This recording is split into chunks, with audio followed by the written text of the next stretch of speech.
Today, we're going to talk about technology integration framework. We're going to talk about these 5 different tools that helps us integrate technology into our classroom as teachers. So the first that we're going to talk about is technology integration planning.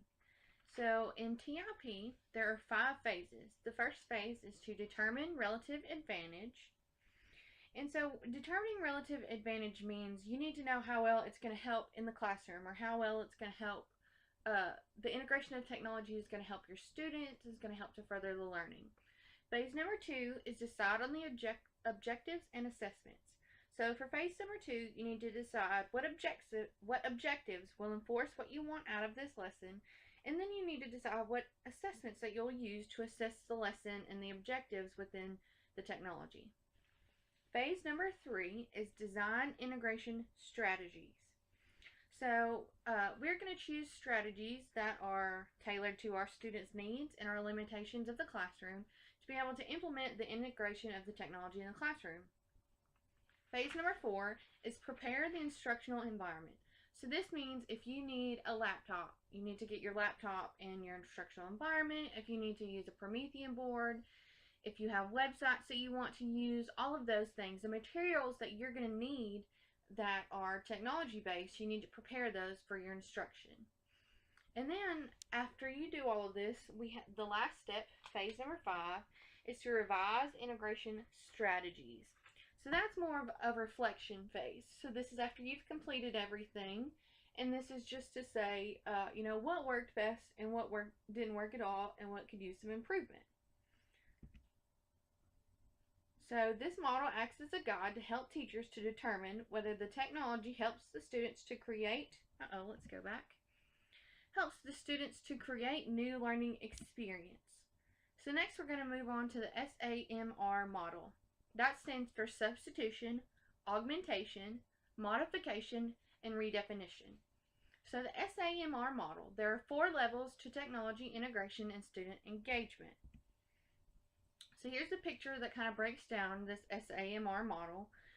So with substitution is the first level. Its technology acts as a different substitute with no functional change. It means that students are doing the same things that can be done without a computer, such as printing off a worksheet and finishing that worksheet and then turning again. So phase number 2, or level number 2 in the SAMR model, is augmentation. The technology acts as a direct substitute with functional improvement. So that means it's tools to perform common tasks. This means taking quizzes using Google Forms or using surveys with Google. The third level is modification. That means technology allows for a significant task redesign. So that means that common classroom tasks are accompanied through the use of technology. That means recording an audio essay is one of the examples that I found, or using a scheduling system online to be able to schedule tasks and tests and be able to share those with the other students.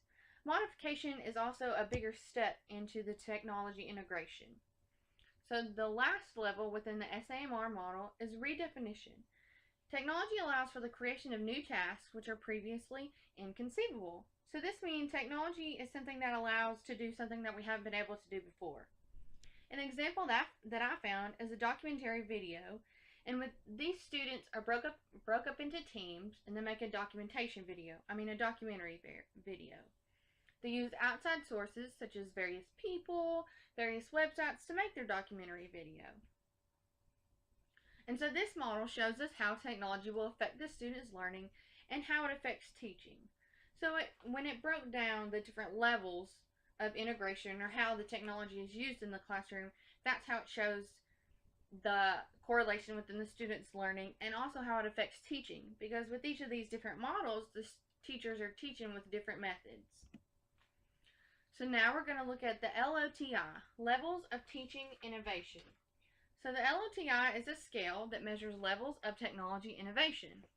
So this scale, on the website, this scale is kind of a big organization as well, and they help schools by providing professional development, coaching teams. They also take in school climate analysis. That means they just kind of come into the school and see what's going on there. Implementation and visitations. The LOTI also helps ESL support at the schools with all of these things as well. the professional development, the coaching teams, and then they also include assessment and analysis as well. The LOTI is a tool that measures technology use in regards to learning and therefore helps schools and teachers to integrate technology to provide authentic, real-world, hands-on, and purposeful learning. Now we're going to look at the TIM, the Technology Integration Matrix. So this matrix, it's kind of like a grid or a graph. The matrix includes two categories that are interdependent upon each other, with each category having 5 characteristics, and the whole matrix will have 25 cells. So interdependent means the two things depend upon each other. So our two categories are learning environments and levels of technology integration.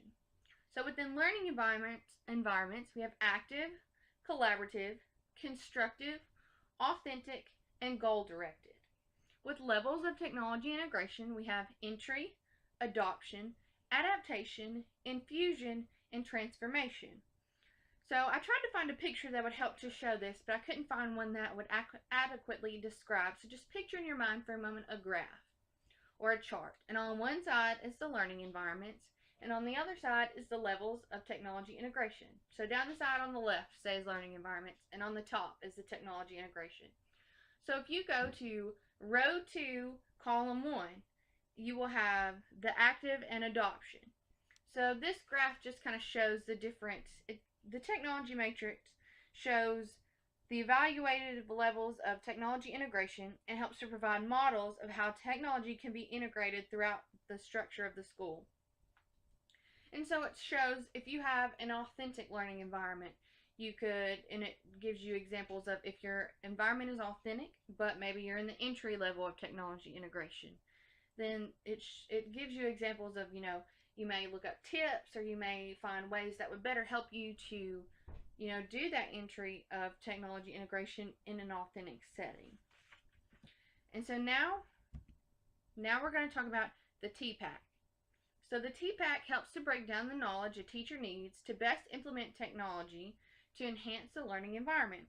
So TPACK is an acronym that stands for Technological, Pedagogical, and Content Knowledge.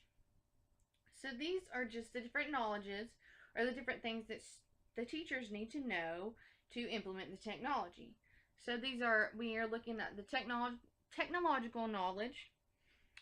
And so the technological knowledge is the technology that we're going to need to use with the content. It's what technology may go good with this lesson, what technology may go good with this unit for our students and their needs. The pedagogical knowledge stands for pedagogies, or theory. It just means what theories or what practices are we going to implement into our classroom to enhance or to support the technology. Are we going to use hands-on theories, or are we going to use theories that back up hands-on learning to go with our technologies? And so then we have our content knowledge. So with our content knowledge, it helps us to figure out what technology is best for our content, or how do we make our content more accessible with technology.